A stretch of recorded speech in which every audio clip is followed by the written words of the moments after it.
guys, my name is Cassie and welcome to today's lesson on small talk.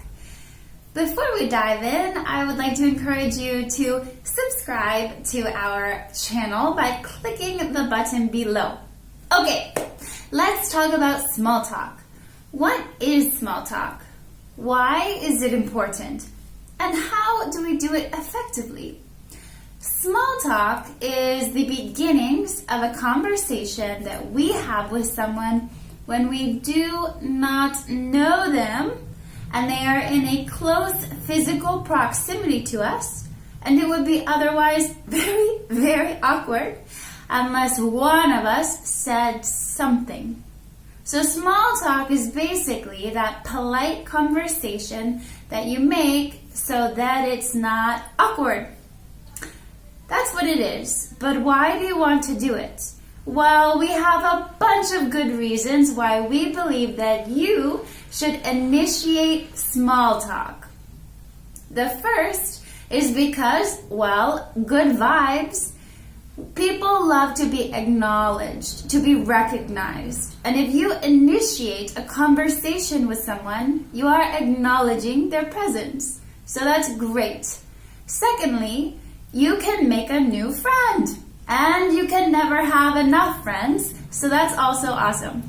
Thirdly, you can make a connection.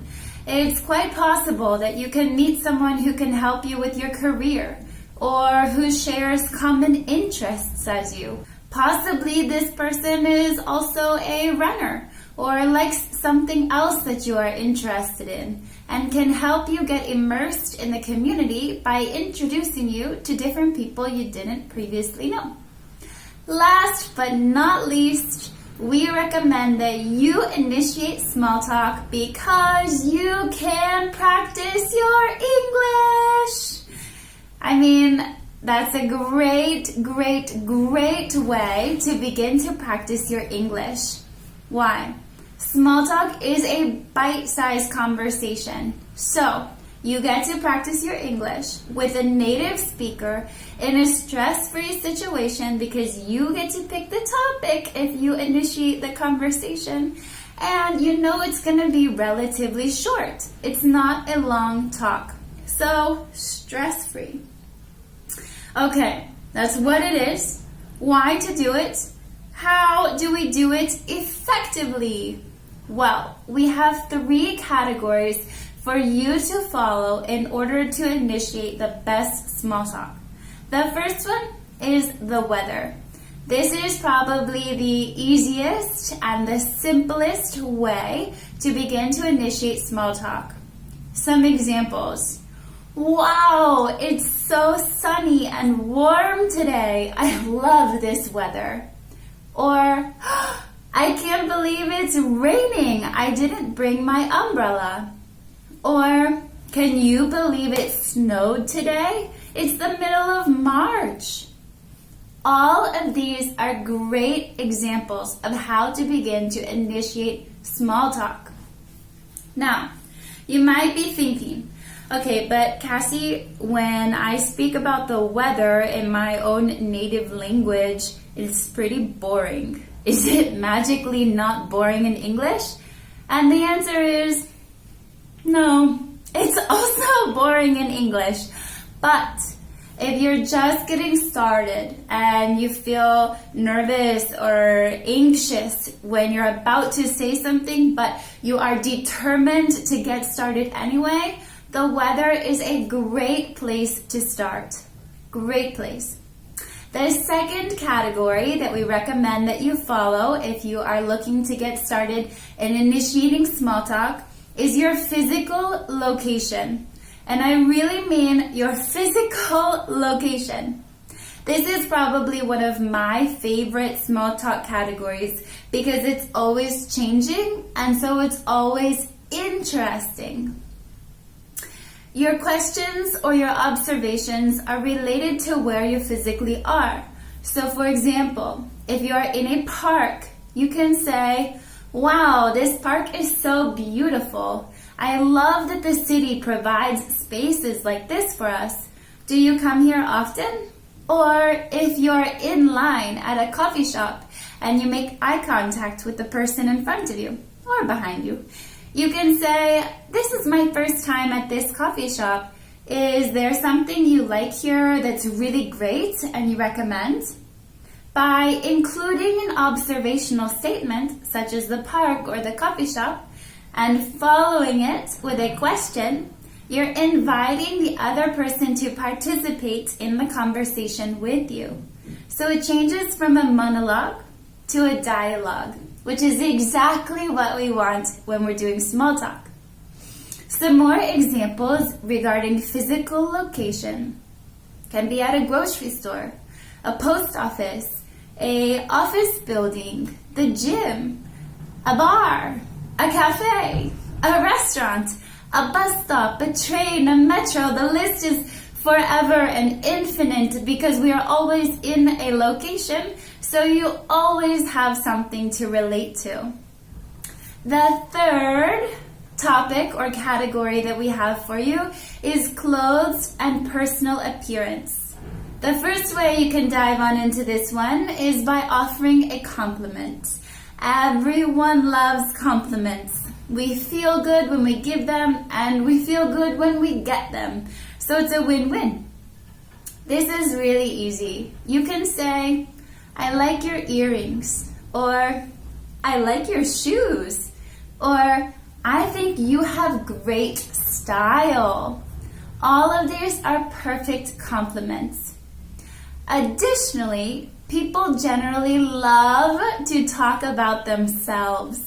So if you say something to someone about them and it initiates them into the conversation with you, then they are already going to think that you are a great conversationalist, even if you don't have perfect English, because they are speaking about them. Fun little tip. The more you can get someone to talk about themselves, the more that person will think you are good at speaking. So, you can give a compliment. You can also observe what the person is wearing and see how it relates to your life. For example, if the person is wearing a Barcelona shirt, you could say, "Oh, I see you're wearing a Barca shirt. Are you a fan?" Or if they're wearing college apparel, collegiate apparel, for example, a hoodie from a university, you can say, "Oh, did you go to Virginia Tech? I'm from Virginia." Something that relates you to them in some way. This can really be about a broad variety of things because there's a broad variety of ways that we can relate to others. It can be a tourist t-shirt, like a I Heart New York City. If you've been to New York, bam, conversation opener. All of these things are great possibilities. The third category, or the third part of the clothing category, is a physical object. That might be a suitcase or a gym bag. If the person is holding suitcases, you might say, "Ah, I see your suitcases. Did you just go on vacation?" Or, "I see your suitcases. I also love to travel." Or, "Oh, I see you have a gym bag from this gym. I also go there." Something, once again, that relates you to that person. And again, people love to talk about themselves. So the more you can get them to open up, the better off you are. Now, a quick word of advice. I would recommend that at this point you stay away from 3 topics when making small talk. That's because small talk, once again, is with people that we don't know very well, with strangers, more or less. So we want to stay away from anything relating to religion, politics, and money. That's because these topics generally can make people feel uncomfortable and can also lead to conflicting viewpoints or arguments.